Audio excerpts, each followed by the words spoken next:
મહત્વના સમાચાર અત્યારે મળી રહ્યા છે। સંદેશ ન્યૂઝ દ્વારા અહેવાલ પ્રસારિત કરવામાં આવ્યો। ખ્યાતિ હોસ્પિટલે જે ઘોર બેદરકારી આદરી છે અને આ અહેવાલના ભાગરૂપે જો હોસ્પિટલ અને તેની સાથે સંકળાયેલા જે તબીબો છે તેમના ઉપર અત્યારે કાર્યવાહી કરવામાં આવી છે।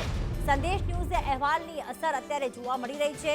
મોતનો વેપલો કરનાર સામે કડક કાર્યવાહી અને તેમને સસ્પેન્ડ કરવામાં આવ્યા છે। ખ્યાતિ હોસ્પિટલ અને ડોક્ટર્સનું તત્કાલ સસ્પેન્શન કરવામાં આવ્યું છે। હિરણ અમારી સાથે જોડાઈ ગયા છે। હિરણ, સરકાર દ્વારા શું કાર્યવાહી કરવામાં આવી? જો આરોગ્ય કમિશનર આ તમામ બાબતોની ગંભીરતાથી નોંધ લઈ તાત્કાલિક અસરથી પગલાં લેવા માટે સૂચના આપવામાં આવી છે અને એના જ કારણે આ ખ્યાતિ હોસ્પિટલ અને ડોક્ટરોનું લાયસન્સ છે તાત્કાલિક અસરથી રદ કરવા માટે સૂચના આપી દેવામાં આવી છે।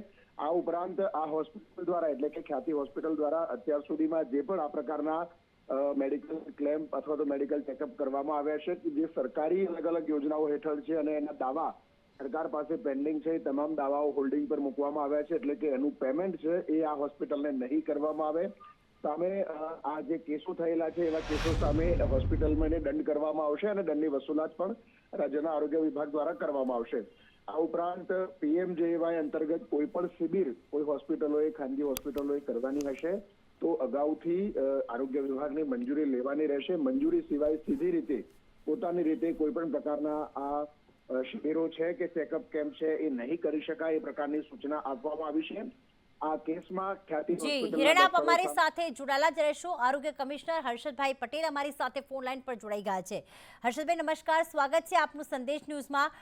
હર્ષદભાઈ, સંદેશ ન્યૂઝનો અહેવાલ આપે જોયો અને ત્યારબાદ આ કાર્યવાહી કરી। હોસ્પિટલ સામે, તબીબો સામે કયા પગલાં લેવામાં આવ્યા? અમારી સામે વિગતો આવી છે। ખ્યાતિ હોસ્પિટલ દ્વારા બોરીસરા ગામમાં કેમ્પ કરી અને પેશન્ટને હોસ્પિટલમાં લાવી અને એન્જિયોપ્લાસ્ટી એન્જિયોગ્રાફી એ પ્રકારની કાર્યવાહી કરી છે। તો કેમ્પ વાળી સિસ્ટમ તો બિલકુલ કોઈ પણ હોસ્પિટલ આ PMJ યોજનાના લાભાર્થીઓ માટે કરે એ અલાઉડ જ નથી, એટલે એ ચોક્કસપણે આવું કરવામાં આવ્યું હોય તો એ ભંગ છે યોજનાનો।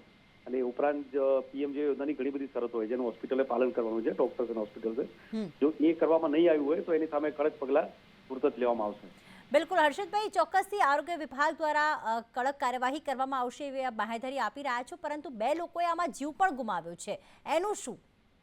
હા, ચોક્કસ। જો હોસ્પિટલ દ્વારા આ પ્રકારે કાર્યવાહી કરવામાં આવી હોય તો ખૂબ ગંભીર બાબત છે અને એના માટે હોસ્પિટલ અને ડોક્ટર સામે અને હોસ્પિટલના સત્તાધીશો સામે ચોક્કસ આપણી સરકારની જે PMJ યોજના છે એના હેઠળ અને મેડિકલ કમિશન જે હોય છે એના દ્વારા પણ એમની સામે કાર્યવાહી કરવામાં આવશે અને આ બાબતે તુરંત જ ગંભીરતા દાખવી અને અમારી ટીમ પણ એની વિઝિટ કરી અને તમામ વિગતો ચકાસી અને કાર્યવાહી હાથ ધરશે। બિલકુલ હર્ષદભાઈ, ખ્યાતિ હોસ્પિટલમાં PMJ યોજના હેઠળ કેટલું ક્લેમ કરવામાં આવ્યું છે એની કોઈ માહિતી છે અત્યાર સુધી?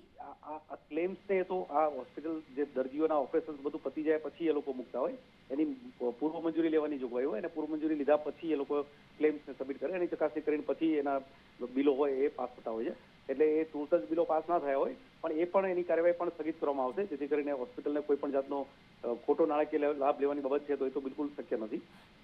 બિલકુલ હર્ષદભાઈ, પણ સૌથી મોટી વાત એ છે કે એક સાથે 19 દર્દીઓના આ રીતે ક્લેમ કરવામાં આવે। આપે કહ્યું કે પહેલા ઓપરેશન કરવામાં આવે અને ત્યારબાદ ક્લેમ પાસ થતા હોય છે।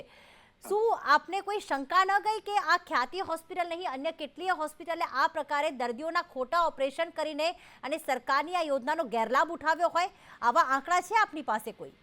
જો અમારી પાસે જે પણ હોસ્પિટલ કોઈ પણ દુરુપયોગ કરતી હોય એવી વિગતો ધ્યાનમાં આવે તો એના ઉપર ચોક્કસ તુરંત જ કાર્યવાહી કરવામાં આવે છે અને ખૂબ મોટો દંડ કરવામાં આવે છે। એ હોસ્પિટલની યોજનામાંથી બાકાત કરવામાં આવે છે અને મેડિકલ કમિશનને પણ જે જરૂર એવા કિસ્સાઓમાં ડોક્ટર સામે કાર્યવાહી કરવા માટે લખવામાં આવે છે। પરંતુ હવે દર્દીઓ કોના પર વિશ્વાસ કરે? ચોક્કસ આ તો હોસ્પિટલ દ્વારા દુરુપયોગની બાબત છે। આમાં સરકારશ્રી દ્વારા તો તુરંત જ કાર્યવાહી કરવામાં આવે છે। સરકારશ્રી આમાં ધ્યાનમાં આવે તો તુરંત જ પગલાં લે। પ્રાઇવેટ હોસ્પિટલ છે એટલે પેશન્ટ પોતાની રીતે પ્રાઇવેટ ટ્રીટમેન્ટ માટે દાખલ થઈ શકે અને આયુષ્માન કાર્ડ યોજનાનો લાભ ચોક્કસ લઈ શકે, પણ જો કોઈ હોસ્પિટલ જાણી જોઈને દુરુપયોગ કરે તો એની સામે તો કડક કાર્યવાહી થશે જ। બિલકુલ। બીજો એક સવાલ મારે એ પૂછવો છે કે અહીંયા તમામ 19 દર્દીઓનું એવું કહેવું છે કે અમારા પરિવારજનોની કોઈ જાણ કરવા વિના અને સ્ટેન્ટ મૂકી દેવામાં આવ્યા છે। શું આરોગ્ય અને કેટલા લોકોના ખાતામાંથી 5 લાખ PMJ યોજના હેઠળ કપાઈ પણ ગયા છે? શું કોઈ ડોક્યુમેન્ટ સરકાર નથી લેતી કે અથવા આ કમિશનર આપ નથી લેતા કે ખરેખર પરિવારજનોની મંજૂરી હતી કે નહીં, તેમના સિગ્નેચર હતા કે નહીં, તેમને આ તકલીફ હતી કે નહીં અને ટ્રીટમેન્ટ કરવામાં આવી છે, એવું કોઈ ક્રોસ વેરિફિકેશન નથી કરવામાં આવતું? બેન, આપ જે પ્રશ્ન પૂછી રહ્યા છો ને એ બાબત એવી છે કે હોસ્પિટલ એની ઓપરેશન કરે ને એના પેપર સબમિટ કરે પછી આપણે ક્લેમ પાસ કરતા હોય છે. હોસ્પિટલ કોઈ પેશન્ટ દાખલ થાય તો એની વહેલામાં વહેલી તકે આપણે એને પ્રી ઓથોરાઇઝેશન આપતા હોય છે, એટલા માટે કે દર્દી હેરાન ના થાય. હોસ્પિટલમાં એડમિટ થાય તો એની પોતાની ટ્રીટમેન્ટ ઝડપથી થઈ જાય, પછી એ ઉદ્દેશ હોય છે. સરકારની યોજના પણ એ પ્રકારની છે.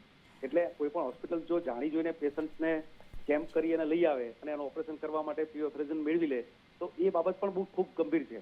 એટલે અમે તુરત જ એમાં તપાસ કરીશું અને આ જે કર્યું છે હોસ્પિટલ દ્વારા આવો કિસ્સો કેમ્પ કરી અને પેશન્ટને લઈ આવવાનો અને આ પ્રકારે કરવાની બાબત પહેલી વખત ધ્યાનમાં આવી છે, તો એ ચોક્કસપણે એના પર પગલાં લઈશું. 3 થી 4 દર્દીઓ કહી રહ્યા છે કે અમારા પૈસા પીએમજે માંથી કપાયા છે, અમને મેસેજ આવ્યો છે, તો આપની પાસે કોઈ ડોક્યુમેન્ટ્સ આવ્યા હશે ને મંજૂરી માટે? આયુષ્માન કાર્ડ જે હોય છે એમાંથી પૈસા ના કપાઈ જાય. આયુષ્માન કાર્ડ તો એ લાભાર્થીનું પોતાનું કાર્ડ હોય છે.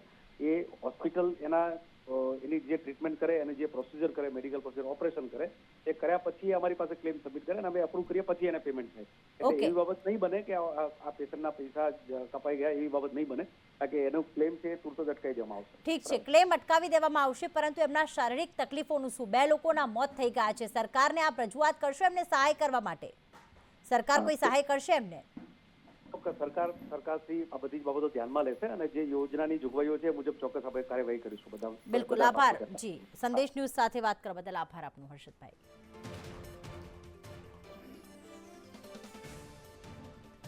તો ખ્યાતિ હોસ્પિટલ સામે ફોજદારી રાહે પણ ધરપકડ કરવામાં આવશે. 19 લોકોના આ પ્રકારે બેદરકારીથી ઓપરેશન કરી દેવામાં આવ્યા છે અને ખાસ આરોગ્ય કમિશનર અમારી સાથે જોડાયા, એમણે એ પણ કહ્યું કે સરકારને રજૂઆત કરવામાં આવશે કે તમામ લોકોને સહાય મળી રહે, સાથે તબીબો સામે, હોસ્પિટલ સામે આ પ્રકારની કાર્યવાહી પણ કરવામાં આવશે.